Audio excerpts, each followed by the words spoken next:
नमस्कार good morning सुप्रभात बंधुरा केमन आছেন आशा करी আপনারা প্রত্যেকেই ভালো আছেন ভালো থাকার চেষ্টা করছেন। আমরা এখন 2024 এর একদম শেষে এসে দাঁড়িয়ে আছি আর হাতে মাত্র দুটো দিন বাকি। তাই আমরা এই দুটো দিন হয়তো হয় না যে নতুন বছর আসতে চলেছে এরকম একটা এক্সাইটমেন্ট কিন্তু সত্যি ভিতরে কাজ করছে। তোমাদের কতটা আনন্দ লাগছে নতুন বছর নিয়ে, বা এটা হয় না নতুন বছর নতুন করে সবকিছু আমরা প্ল্যানিং করছি যে আচ্ছা 2024-এ এটা করেছি, 2025-এ আমার এর থেকেও কিছু বেটার করা উচিত বা এই দিকটায় আমার চেঞ্জ করা উচিত, এটা নিয়ে ভাবা উচিত। আর 2025 জানো তো মঙ্গলের বছর, তো তোমার মধ্যে ভীষণ একটা ফায়ার এনার্জি কাজ করাবে, একটা স্পিরিট আনবে, একটা গতি আনবে। যেখানে হয়তো 2024 শনির বছর ছিল, স্যাটার্নিয়া, তোমার যে কোনো কাজ খুব ধীর গতিতে হচ্ছিল, এগোচ্ছিল না, লাইফে মনে হচ্ছিল তুমি স্টাক, যেটাতেই এফোর্ট দিচ্ছিলে না কেন কোনো ফ্রুটফুল রেজাল্ট পাচ্ছিলে না, সব কিছুতে তোমার মনে হচ্ছিল তোমার কেরিয়ার বলো, তোমার ফাইন্যান্স বলো, তোমার রিলেশনশিপ বলো, কোনো কিছুতেই তুমি ঠিক সেই মনের মতন জায়গাটা যেন ছুঁতে পারছো না। প্রত্যেকবার মনে হচ্ছে আমি যাই করি না কেন দিদি, আমি সেই একই জায়গায় স্টিল নাও দাঁড়িয়ে আছি।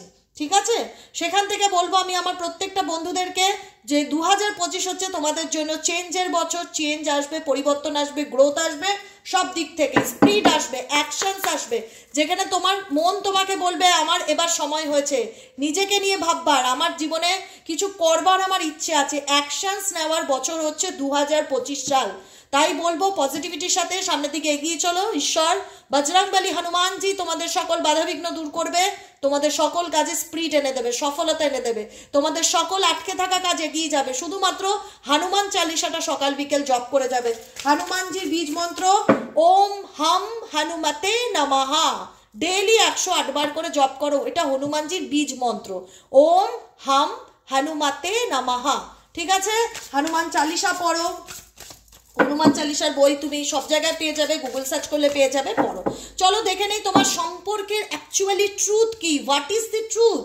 তুমি যে রিলেশনশিপে রয়েছো সেটা হতে পারে তোমার নো কন্ট্যাক্ট সিচুয়েশন বা অন অফ সিচুয়েশন। এই সম্পর্কের ট্রুথ কি, মানে এই সম্পর্কের সত্যিটা কি, কি হতে চলেছে তোমার লাভ লাইফে আগামী দিনে। তার আগে বলে রাখি এটা একটা ইউটিউব বেসিক জেনারেল প্রেডিকশন, কোনোভাবেই কারোর পার্সোনাল রিডিং নয়। যতটুকু রেজোনেট করবে ততটুকু এনার্জি ক্লেম করবে, যতটুকু রেজোনেট না করবে সেই এনার্জিটাকে তুমি লেট গো করবে। ঠিক আছে, তার আগে প্রত্যেকটা বন্ধুকে বলবো ভিডিওটি সবার আগে লাইক করো, এনার্জি কানেক্ট করো। যারা নতুন বন্ধু আছো, আজকে ফার্স্ট টাইম আমার রিডিংটি দেখতে পাচ্ছ, প্লিজ ভিডিওটিকে সাবস্ক্রাইব করতে ভুলবে না। নিচে দেওয়া রেড কালারের বেল আইকনটিকে প্রেস করে দেবে যাতে ভিডিওর নোটিফিকেশনটি প্রত্যেক দিন তোমার মোবাইলে চলে যায়। ঠিক আছে, চলো দেখে নেওয়া যাক তোমার পার্সন বা তোমার রিলেশনশিপের এই সম্পর্কটা সত্যিটা কি, মানে অ্যাকচুয়ালি ট্রুথটা কি, যেটা হিডেন বা যেটা আড়াল করা আছে, সেটাই আমি জানতে চাই। তোমার পার্সনের বর্তমান অনুভূতি, current feelings at present right now, তার মন মস্তিষ্কে কি চলছে বা সেই সম্পর্কটাকে নিয়ে কি ভাবছে। Divine angel, divine universe help করুন এবং গাইড করুন। Angel archangel Michael please help me and guide me. Angel archangel Michael please help করুন ও গাইড করুন।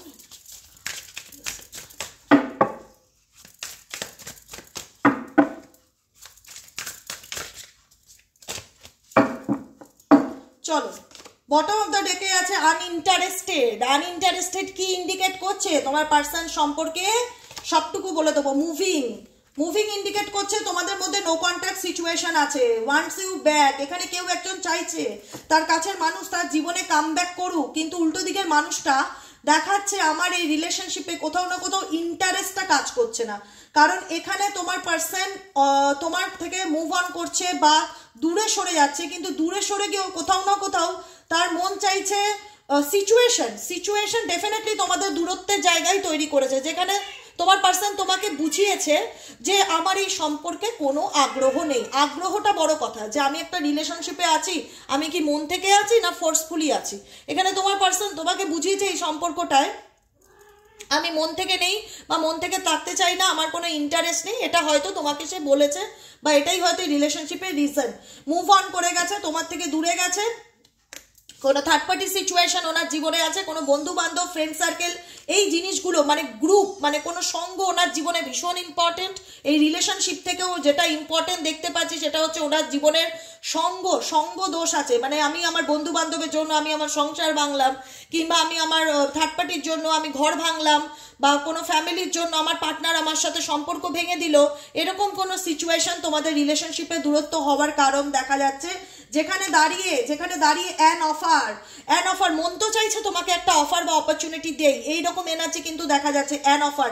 কেন বলো তো বললাম, কারণ ওয়ান্স ইউ ব্যাক, হয়তো তোমাকে সে দেখছে না বা তোমার ফেস টু ফেস আসছে না, কিন্তু কোথাও না কোথাও তার মন, তার আত্মা কিন্তু তোমাকে ফিরে পেতে চায়। Once you back energy indicate করছে যে এই মানুষটি কিন্তু তোমাকে অফার দিতে চাইছে আপকামিং দিনে। কারণ এই মানুষটা তোমার সাথে শুধু সম্পর্ক ভেঙেছে কোনো তার ফ্যামিলি মেম্বার বলো, বন্ধু বান্ধব বলো, কোনো তৃতীয় ব্যক্তি বলো, তাদের জন্য তোমাকে দেখিয়েছে যে এরা আমার কাছে বেশি ইম্পর্টেন্ট তোমার থেকে, যে কারণে আমার তোমার প্রতি আর কোনো আগ্রহ নেই বা তোমার প্রতি আমার আর কোনো ইন্টারেস্ট নেই। এই সিচুয়েশনটা তোমার পার্সন তোমার জীবনে ক্রিয়েট করে এই সম্পর্ক থেকে সরে গেছে বা মুভ অন করে গেছে, ঠিক আছে। কিন্তু রিয়ালাইজেশন তোমার প্রতি, তোমার পার্সনের তোমার প্রতি যে একটা অনুভূতি, সেটা ডেফিনেটলি কিন্তু সে ফিল করতে পারছে যে আমি কোথাও না কোথাও হয়তো তাকে চাই, বা দূরে সরে গেলেও আমি তাকে নিয়ে ভাবছি, বা তার চিন্তা ভাবনা আমার মন মস্তিষ্কে চলছে। অ্যান অফার ইন্ডিকেট করছে যে তোমার কাছের মানুষ তোমাকে আপকামিং দিনে কোনো অফার বা প্রস্তাব দেওয়ার কথা চিন্তা ভাবনা করতে পারে, একটা জিজ্ঞাসা চিহ্ন করছে, করতে পারে। কেন বলো তো, কারণ এখানে একটা অবস্টেকেল যেটা খুব ইম্পর্টেন্ট রোল প্লে করে, এই মানুষটার অ্যাটিটিউড অ্যান্ড ইগো, যেটা সব থেকে ইম্পর্টেন্ট রোল প্লে করে, এই মানুষটার অ্যাটিটিউড অ্যান্ড ইগো। কোথাও না কোথাও তোমরা যে ধরনের আবেগপ্রবণ বা ইমোশনাল প্রকৃতির মানুষ, যেখানে হয়তো তোমাদের কষ্ট হলো, তোমরা উল্টো দিকের মানুষকে এক্সপ্রেস করলে, জাহির করলে, বললে যে আমার ভালো মন্দ XYZ এরকম প্রবলেম হচ্ছে, বা আমি তোমাকে মিস করছি, বা আমি তোমার সাথে সম্পর্কটা ঠিক করতে চাই, বা আমি তোমায় ভালোবাসি, বা হয় না যেটাই থাক, ফিলিংসকে জাহির করা। তোমার পার্সন কিন্তু টোটালটাই দেখা যাচ্ছে যে কোথাও না কোথাও একটা এমন এনার্জি নিয়ে রয়েছে, এমন অ্যাটিটিউড নিয়ে রয়েছে, এমন ইগো দেখাচ্ছে, সে তার বডি ল্যাঙ্গুয়েজে বুঝিয়ে দিচ্ছে তোমাকে যে তোমাকে ছাড়াও আমার লাইফটা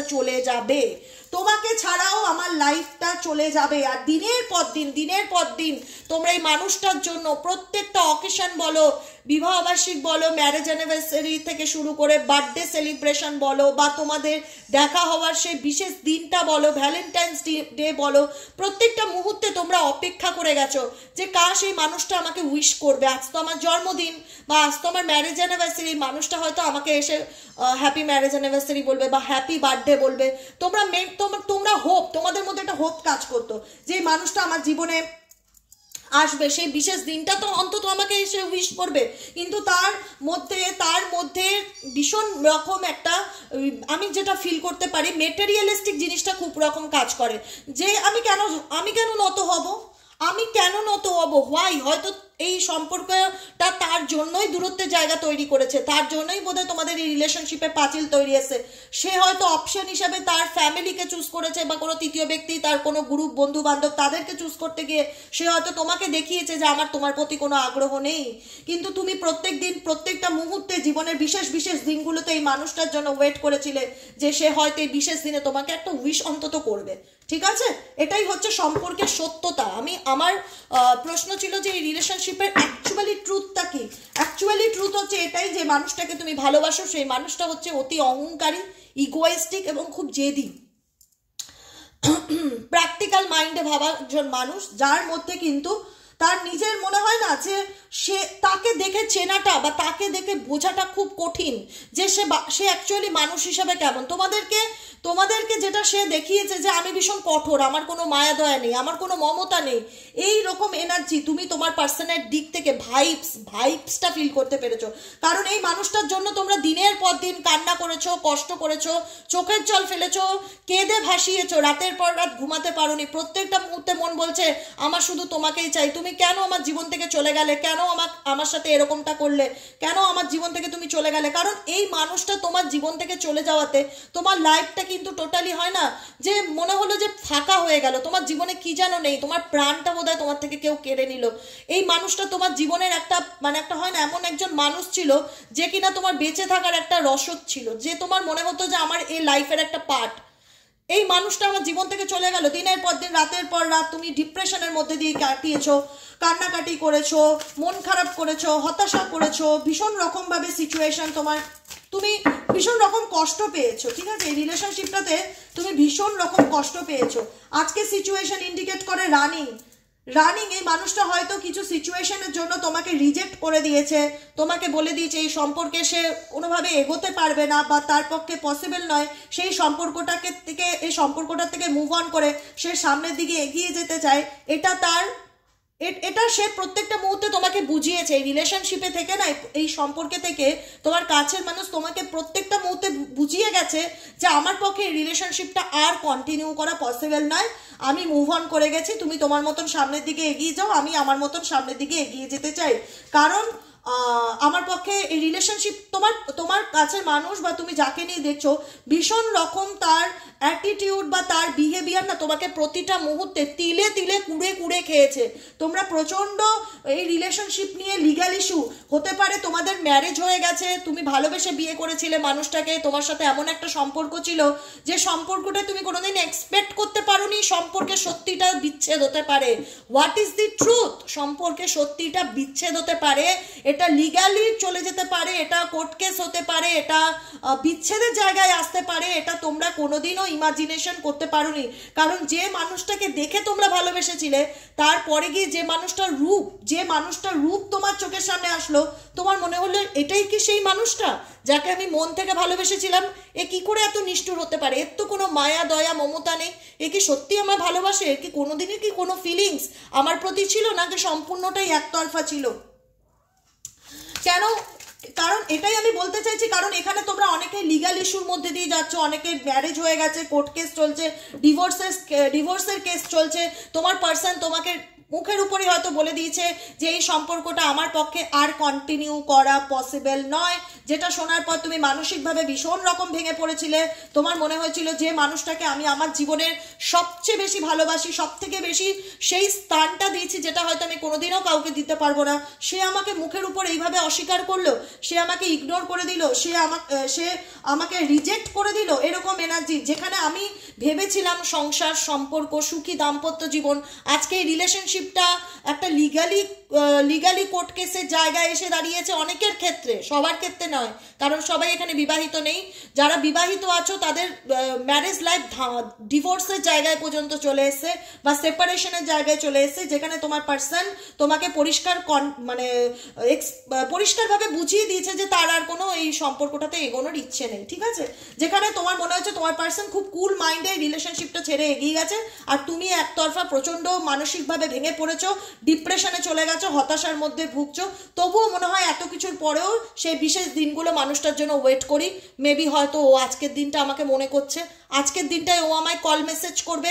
এটা তোমাদের বিশেষ দিনগুলো আসলে ডেফিনেটলি মনে পড়ে কি পড়ে না আমাকে বলবে, পড়ে কি পড়ে না কমেন্টে বলবে।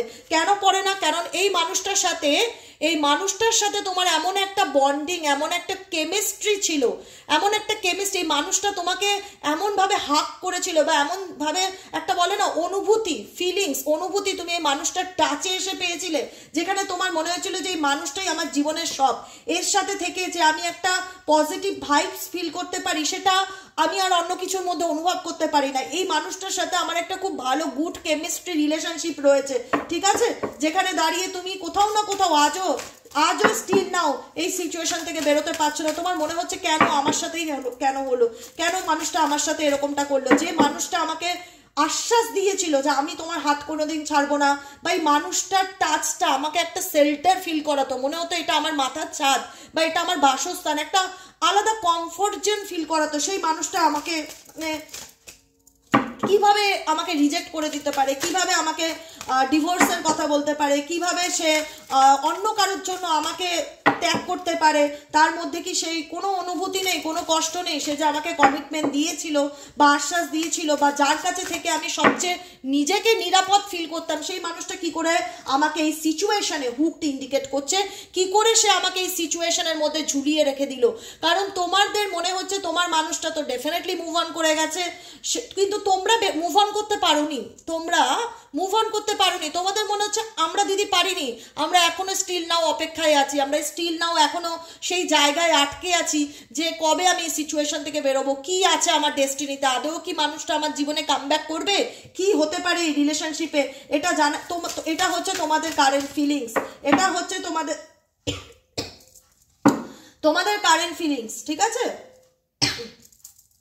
ইউনিভার্স বলছে কুইন রাইজিং এনার্জি, এই মানুষটাকে তুমি তো নিজের সর্বস্বটুকু দিয়ে হেল্প করেছো, এমন নয় যে কোনোভাবে চেষ্টা করোনি এই সম্পর্কটাকে বাঁচানোর জন্য, রিলেশনশিপটাকে বাঁচানোর জন্য তুমি সব রকমভাবে মানুষটাকে হেল্প করেছিলে ঠিকই, কিন্তু এই মানুষটা তোমাকে অনেক টকিং শিট, অনেক বাজে বাজে কথা বলেছে, অনেক দুর্ব্যবহার করেছে, অনেক অনেক অনেক কিছু, মানে একটা সম্পর্ককে হাতে ধরে নষ্ট করতে গেলে, ইচ্ছাকৃতভাবে নষ্ট করতে গেলে যতটা একটা মানুষের সাথে খারাপ ব্যবহার করা যায়, এই মানুষটা কিন্তু এই সম্পর্ক থেকে বেরোনোর জন্য ততটাই তোমাকে দুর্ব্যবহার করা, মানসিক আঘাত দেওয়া, মুখের উপরে স্পষ্ট কথা না, মুখের উপরে এমন কিছু কথা বলেছে যেটা তুমি হয়তো কোনোদিনও মেনে নিতে পারোনি, আজও স্টিল নাও দাঁড়িয়ে, বা ভুলতে পারোনি যে এই মানুষটাকে আমি এত ভালোবাসলাম, এই মুখের উপর আমাকে রিজেক্ট করে দিল, বা মুখের উপর আমাকে এত খারাপ কথা শুনিয়ে দিল, সে বলে দিল তার লাইফে আমাকে আর কোনো প্রয়োজন নেই, সে ডিভোর্স চায় বা সেই সম্পর্ক থেকে মুভ অন করে যেতে চায়। ডেফিনেটলি কিন্তু তোমরা এখনো পারোনি, তোমরা এখনো অনেকেই আছো যে পারোনি। তাই ইউনিভার্স তোমাদেরকে ইন্ডিকেট করছে যে দেখো, তোমাদেরকে গাইডেন্স হিসেবে বলছে কুইন রাইজিং, তোমাদেরকে এই সিচুয়েশন থেকে উঠে দাঁড়াতে হবে। আমি বলেছি 2025 মঙ্গলের বছর, এতদিন তোমরা শনির বছরে তোমাদের কোনো কাজ সহজে এগোয়নি, বা কোনো কিছুতেই স্পিড ছিল না, গতি ছিল না, সমস্ত কিছুতে ঝুলে থাকা, দেরিতে হওয়ার, ডিলে হওয়ার ব্যাপারটা ছিল। মঙ্গল কিন্তু সেই কাজে এবার স্পিড আনবে, যে কারণে বললাম তোমার জীবনে তুমি অনেক সময় নষ্ট করেছো, অনেক কষ্ট পেয়েছো, অনেক কিছু তোমাকে ফেস করতে হয়েছে এই রিলেশনশিপে, অনেক নাটক দেখতে হয়েছে, স্টার্টার ড্রামা, যেখানে ইন্ডিকেট করছে এই রিলেশনশিপটা তোমাদের অনেকের ক্ষেত্রেই একটা ড্রামাটিক রিলেশনশিপ ছিল, যেখানে দাঁড়িয়ে প্রত্যেকটা মুহূর্তে মনে হতো এরপরে কি ঘটবে, এরপরে কি ঘটতে চলেছে, মানে একটা আতঙ্ক ছিল, কারণ তোমরা অনেক কিছু ফেস করেছো এই রিলেশনশিপে, অনেক ইগনোরিং দেখেছো, যে পার্সন দিনের পর দিন ইগনোর করছে, ডাউট করছে, উল্টোপাল্টা কথা শোনাচ্ছে, ভীষণ মানে কমেন্টস, এমন কিছু কিছু কমেন্টস পাস করতো, এমন কিছু কিছু কথা বলতো যেগুলো, যে কথাগুলো শুনলে তুমি মানে তোমার মনে হতো কি আমার পায়ের তলায় মাটি সরে যাবে। দিদি কি করে বলতে পারলো যে মানুষটাকে আমি এত ভালোবেসেছি, সে কি করে আমাকে থার্ড পার্টি রিলেশনশিপে এনে দিল।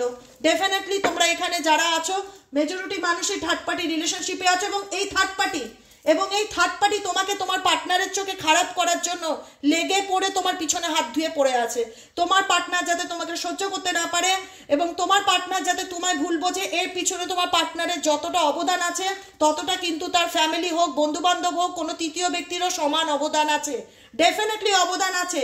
এবং এই তৃতীয় ব্যক্তি কাজ করছে তোমার পার্সনকে মোটিভেট করার জন্য, এই তৃতীয় ব্যক্তি তোমার পার্সনকে মোটিভেট করছে তোমার থেকে জুড়ে সরে যাওয়ার জন্য, কারণ সে তোমার ব্যাপারে এমন কিছু প্রমাণ জোগাড় করছে, এমন কিছু তথ্য সংগ্রহ করছে যাতে তোমার পার্সন আরো তোমাকে বেশি করে ঘেন্না করে বা আরো সহ্য করতে না পারে। তখন তার যেন মনে হয় যে আমি যে ডিসিশনটা নিয়েছি ওকে রিজেক্ট করা, সেটা একদম ফাইনাল, মানে আমি হয়তো ঠিকই করেছি।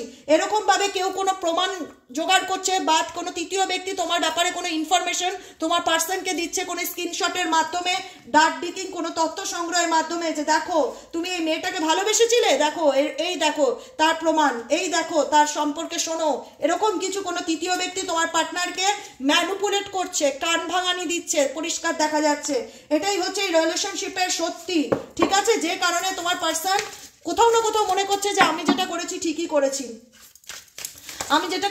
আমি যেটা করেছি ঠিকই করেছি, বা এখানে তৃতীয় ব্যক্তি ভীষণ রকম ভাবে নিজের স্বার্থ পূরণ করছে, রোমান্টিক লাভ অ্যাফেয়ার, তাকে কোথাও না কোথাও তোমার পার্সনকে তার থেকে দূরে সরিয়ে তোমাকে তার চোখে দিনের পর দিন খারাপ করে, তার উল্টোপাল্টা প্রমাণ জোগাড় করা, কোনো মিথ্যা তথ্য, কোনো ভুল ইনফরমেশন তোমার পার্টনারের সামনে এনে দেখানো যে দেখো আমার তোমার সাথে সত্যিকারের ট্রু লাভ আছে, ডেফিনেটলি ট্রু লাভ আছে, এই মানুষটি তোমার জন্য ঠিক নয়, এই দেখো তার প্রমাণ।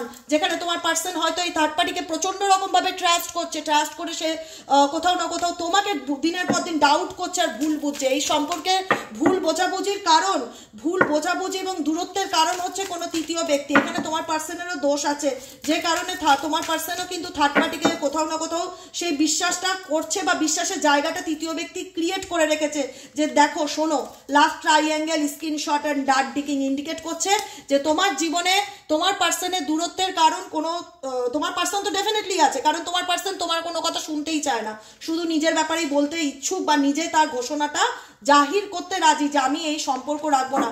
উল্টো দিকের মানুষ কি বলতে চায় সেটা কোনোদিনও আজ পর্যন্ত মুখ ফুটে বলেনি যে তুমি বলো তোমার কি বলার আছে, এরকম দেখছি না। তার বক্তব্য এটাই যে আমি বলবো তুমি শুনবে। হয়তো তাকে লোকে ম্যানুপুলেট করছে, তার লাইফে ম্যানুপুলেটের লোকের অভাব নেই, সে সেটাকেই এগ্রি করছে, সে সেটাকেই মেনে বলছে যে ওকে ফাইন তুমি ঠিকই বলেছো, মানে তৃতীয় ব্যক্তি তখন তার প্রিয় হয়ে গেছে, তুমি ঠিকই বলেছো, তোমার সঙ্গে আমি এটা মানে সে হয়তো জিনিসটা নিয়ে রিসার্চ করছে না বা গবেষণা করছে না বা জানার চেষ্টা করছে না যে তার ফ্যামিলি বা কোনো থার্ড পার্টি এটা তো মিথ্যাও বলতে পারে, সেটা নয়, কারণ তিনি ভীষণ ম্যানুপুলেটিং টাইপের একজন পার্সন, ইগোয়েস্টিক টাইপের একজন পার্সন। তিনি মনে করছেন আমি যা দেখছি, যা আমি চোখে পেয়েছি, যা ইনফরমেশন আমি আমার পার্সনের ব্যাপারে পেয়েছি এটা তো ঠিক, সেটাকেই সত্যি হিসাবে অ্যাকসেপ্ট করে আরো দূরত্বের জায়গা কিন্তু এই সম্পর্কের ক্ষেত্রে তোমার পার্সন এবং তার জীবনে কোনো তৃতীয় ব্যক্তি ফ্যামিলি সেই জায়গাটা কিন্তু তৈরি করছে। যে কারণে বলবো এই রিলেশনশিপের সত্যি হচ্ছে, আমি যেটা বলেছিলাম যে সম্পর্কের সত্যটা কি, সত্য ঘটনাটা হচ্ছে এইটা, যে কারণে দিনের পর দিন এই সম্পর্কের মধ্যে মিসআন্ডারস্ট্যান্ডিং, দূরত্বের জায়গা, ভুল বোঝাবুঝি ক্রমাগত বেড়ে চলেছে কোনো তৃতীয় ব্যক্তির উপস্থিতির কারণে এবং কোনো তৃতীয় ব্যক্তির ম্যানুপুলেশনের কারণে। বুঝতে পেরেছো কি ব্যাপার? মা বগলামুখী দেবীর বীজ মন্ত্রটা ডেইলি জপ করবে। তোমাদের এখানে অনেকেরই গুপ্ত শত্রু আছে, অনেকের গুপ্ত শত্রু আছে। বগলামুখী দেবী হচ্ছে শত্রু দমনের বা শত্রু থেকে প্রোটেক্ট করে বগলামুখী দেবী। তো বগলামুখী দেবীর বীজ মন্ত্র তোমরা গুগল সার্চ করলে পেয়ে যাবে, ডেলি বেসিক চ্যান্টিং করো, অনেক পজিটিভ রেজাল্ট পাবে, শত্রুতার হাত থেকে নিস্তার পাবে। ব্ল্যাক তারা মন্ত্র জপ করো, ঈশ্বরের উপর বিশ্বাস রাখো।